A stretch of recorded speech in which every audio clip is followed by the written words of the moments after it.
খাস বাংলায় বললে লিঙ্গুইস্টিক্স হলো ভাষা নিয়ে বিজ্ঞানের মতো পড়াশোনা করার বিষয়।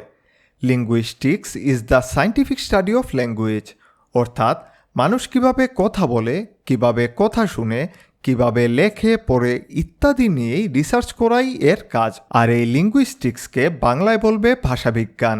যাই হোক, এই লিঙ্গুইস্টিক্সের কিন্তু 6টি ব্রাঞ্চ রয়েছে: ফনেটিক্স, ফনোলজি, মরফোলজি, সিনট্যাক্স, সিমেন্টিক্স এবং প্রাগমেটিক্স। প্রথমে ফনেটিক্স। এটার কাজ হলো আমরা কিভাবে কথা বলি, কিভাবে কথা শুনতে পারি এবং কিভাবে তা এক জায়গা থেকে আরেক জায়গায় পৌঁছায়। In short, phonetics studies how we physically make, hear ও ট্রান্সমিট সাউন্ডস। এক কথায় বললে phonetics is the study of speech sound. যেমন আই লাভ ম্যাঙ্গোস কথাটি বলতে কিভাবে কোন অর্গান কাজ করলো, কিভাবে ভোকাল কর্ড নড়ে উঠল, তাই বের করা এর প্রথম কাজ। এর পরের কাজ হলো কিভাবে এই কথাটা কেউ শুনতে পেল এবং কী উপায়ে আরেকজনের কাছে এই কথাটা পৌঁছালো। ফনোলজি। এর কাজ হলো বিভিন্ন ওয়ার্ড একটা ল্যাঙ্গুয়েজের মধ্যে কিভাবে কাজ করে তা খুঁজে বের করা। যেমন স্ক্রিনে দেখতে পাচ্ছেন, এখানে লেখা আছে আই লাভ ম্যাঙ্গোস। আমি যদি এই ম্যাঙ্গো এর এম ওয়ার্ডকে বি দিয়ে রিপ্লেস করে ফেলি, তখন তা হয়ে যাবে ব্যঙ্গো, অর্থাৎ যার কোনো মিনিং থাকবে না। কথা বলার সময় কোন সাউন্ড মিনিংফুল থাকবে তা ঠিক করবে ফনোলজি। অর্থাৎ ফনোলজি হলো the study of sound patterns and rules. Okay, আবার যদি আমাকে সামারাইজ করতে হয়, তাহলে ফোনেটিক্সের কাজ হলো আমরা কিভাবে কথা বলি বা শুনতে পারি, আর অন্যদিকে ফনোলজির কাজ হলো কোনো সাউন্ড বা ধ্বনি যাতে একটি মিনিংফুল মেসেজ দিতে পারে। এখন আসেন মরফোলজিতে।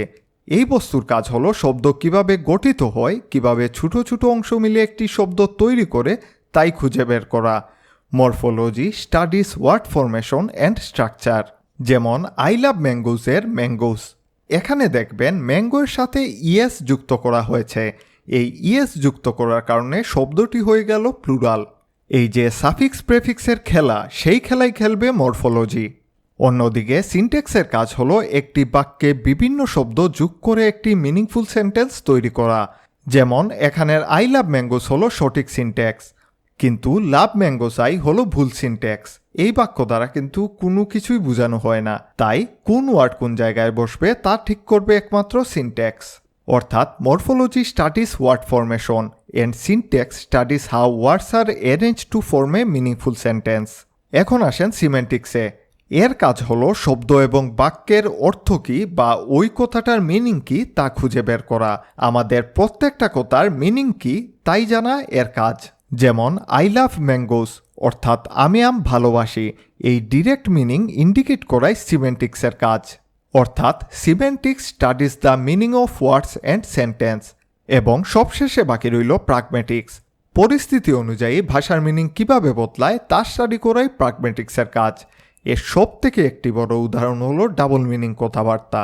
কথার কথা ধরেন আজকে অনেক ঝড় তুফান হচ্ছে, সেখানে আমি বললাম আজকের দিনটা অনেক পরিষ্কার।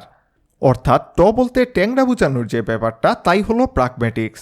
যেমন একটা ফলের দোকানে গিয়ে আপনি বললেন আই লাভ ম্যাঙ্গোস, তার মানে হলো আপনি প্রবাবলি আম কিনতে উৎসাহী। In short, pragmatics studies how situation changes the meaning. আশা রাখি আমি ভালোভাবে এই টপিক কভার করতে পেরেছি। তোমরা আমাকে অবশ্যই জানাতে পারো যে তোমার এই ভিডিওটা কেমন লাগলো, ভালো না খারাপ লাগলো, এবং চাইলে আমাদের ফেসবুক গ্রুপে জয়েন হতে পারো। সেখানে পরীক্ষার আগে সাজেশন দেওয়া সহ আরও নানান হাবিজাবি জিনিসের সুবিধা আছে।